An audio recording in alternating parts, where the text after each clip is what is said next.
Postavte to sem. Dajte pozor, aby ste neudreli stenu. Opatrne, prosím vás. Áno, tak. A je to.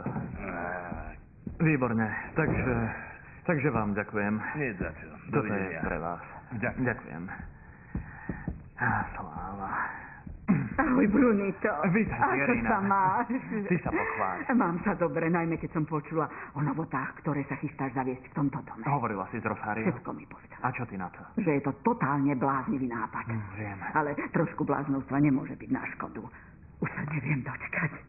Kombinácia manželskej postele a vás dvoch v spoločnej izbe 100% prinesie ovocie. Ticho, aby ťa nepočula Rosário. Ak cúvne, všetko bude v keli. Máš pravdu, je z toho celá nervózna. Veru, spravíš mi láskavosť? Áno. Zvolej všetkých do obývačky. Chcem s nimi hovoriť a dať im posledné inštrukcie. Dobre, slniečko moje, umieram od zvedavosti, ako sa budú tváriť.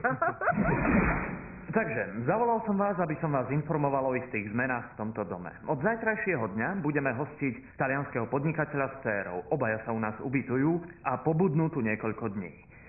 Chystám sa uzavrieť s nimi dôležitý obchod. Ale kým budú u nás, urobíme malé úpravy, ktoré budú znieť možno trochu čudne. Počas celej ich návštevy bude Rosario vystupovať ako moja manželka. Márnosť šedivá, ale ako? Bude to vôbec fungovať? Musí. Čičilo, ak sa budeme snažiť, tak to nemôže vybuchnúť. Je tu ešte jeden malý detail. Odteraz sa viac nevolám Rosario. Vravte mi Meča.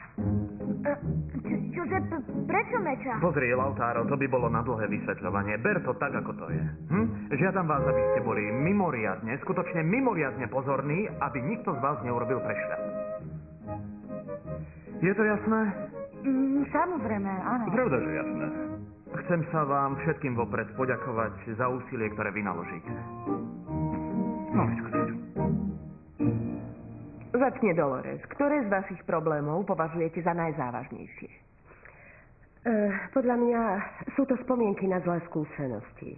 Prenasledujú ma a neustále mi bránia v tom, aby som mohla vychutnávať rôzne životné situácie.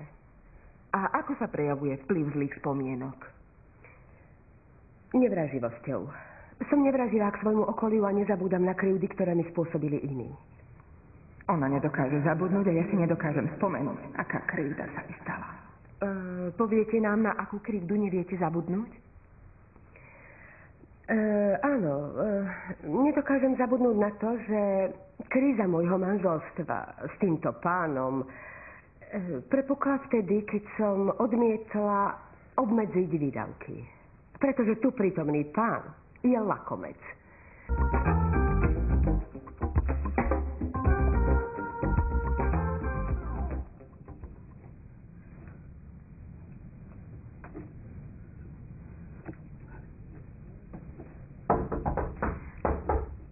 Ďalej.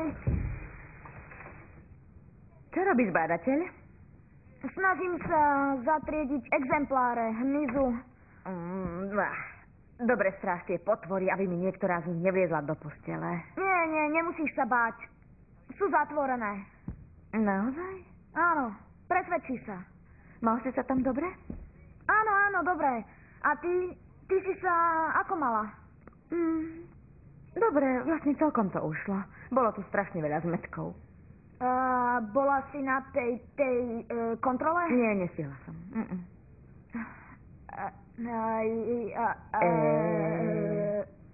Zostala si sama s mojím bratom. Čo mi tým chceš naznačiť? Nič, iba chcem vedieť, čo sa stalo. Čo sa stalo s kým? Čo sa stalo s kým? Odpoveď. Veď ty vieš, ty dobre vieš, ako to myslím. Nesnáš sama vytočiť, zavaj si ústa. Ale prečo? Čo je na tom, že sa idete zobrať? Je to výmysel, budeme to predstierať pred tými Talianmi. Je nevyhnutné, aby si dával veľký pozor na to, čo pred nimi povieš. Tento obchod je veľmi dôležitý pre vašu budúcnosť. Potrebujeme ich lapiť do siete. Čo sa deje? Nad čím premýšľaš? No, bojím sa toho, že sa pomýlim a nazvem ťa Rosario a že tak prekazím celý obchod. Keby si vedel, ako sa mne trasú kolená. Ako sa poznám, určite niečo povavrem. Mám nápad, ako sa tomu môžeme úspešne vyhnúť. Vážne? Áno, je spôsob, ako to zariadiť, ale musela by si na nejaký čas odísť z nášho domu. Nepustím ťa, kým mi dopodrobna nevysvetlíš celý úžasný plán. Nechajte to na mňa. Bol by som čert, aby som ho nepresvedčila. Nauč sa veru.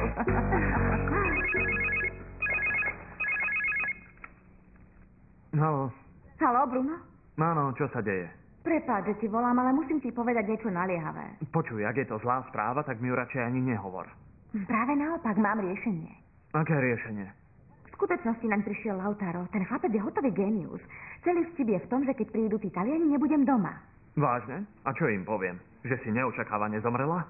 Prosím ťa, čo sú to za morbidné reči? Prestaň, Bruno. Povieš im, že moji rodičia žijú v Tandile a keďže jeden z nich ochorel, musela som tam súrne odcestovať. Nie. Ten plán má jednu chybu. Akú? Ak odcestuješ, Stefania ma niekoľkokrát súrovo znásilní. Prosím ťa, keby si nepreháňal. Neklamem, je nadržaná. Veď si ju včera videla v kancelárii. Keby si ju nevyrušila, bola by ma dostala. To je fakt, tej babe sa nedá ubrániť. Preto nemôžem prijať svoj plán. Zachráni ma iba to, keď uvidí, že sme jedna veľká šťastná rodina. Ale nerob si starosti, ide len o 5-6 dní. Ale bojím sa, že šliapnem vedľa. Som totiž trochu roztržitá a trochu strelená a... Dôveruj si. Dobre to dopadne. Bohužiaľ, čaká ma rola namyslenej meče. Zatiaľto a napokon po ľavej strane môžete obdivovať nádhernú a super výkonnú Brunovú sekretárku Veroniku, Čau. ktorá je taká precízna, že neznesie, aby sa jej odlúpil lak čo len z jediného nechta. Je taká istá puntičkárka ako Bruno, až na to, že on si nelakuje nechty. To bol žart. Sekundičku, iba niečo vybavím. Hneď som pri vás. Veronika, nechám ťa prehltnúť toľko laku, že celý deň budeš cykať mnohofarebne. Vítam vás. Dobrý deň, prajem. Bruno.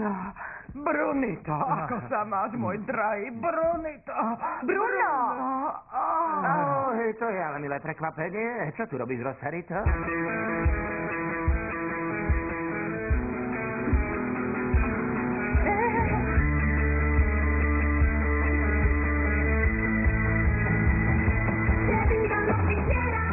V slovenskom znení účinkovali Gabriela Škrabáková, Ivan Šándor, Marta Škládečková, Katarína Kryžanová a ďalší.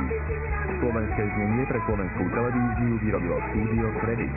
Spolupracovali redaktorka Alena Vasečková, preklad Luis Leon, dialógy Anna Višňovská, vedúca produkcie Mariana Valková.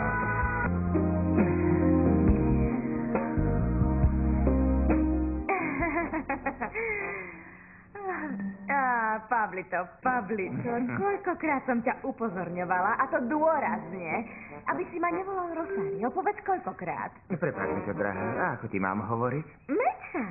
Meča? Nezlíš sa, to je moje skutočné meno. Mečita. Jasné. Ak sa ti nepáči prezývka mojej manželky, môžeš ju volať Mercedes. Prirodzene, má v tom zmetok, pretože moje meno je komplikované. Mercedes del Rosario Green de Moravia po mužovi. Ale keďže moje druhé meno, nie je iné, nepoužívam ho. Takže ak dovolíte, zoznámim vás. Stefániu už pozná. Zdravím ťa, drahá. Toto je pán Barigotti, moja manželka.